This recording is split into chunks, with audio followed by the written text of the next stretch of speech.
Каждый раз, когда Москва теряла контроль над своей империей, Якутия всегда искала возможность получить независимость. Потому что каждый саха понимает, что его богатый край нещадно эксплуатируют.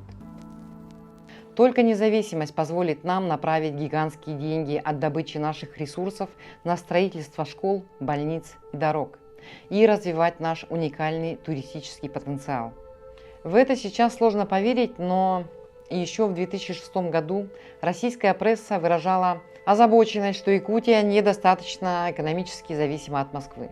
Даже полоумный фанатик Путина Александр Дугин с опасением признавал, что мы можем стать полноценным независимым государством.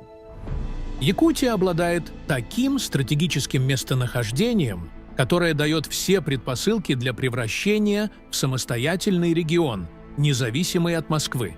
Это обеспечивается и протяженной береговой линией, и меридиональной структурой территории республики, и ее технической оторванностью от остальных сибирских регионов. Москва заставила нас забыть, что все золото, алмазы, нефть и другие ресурсы наши и только наши.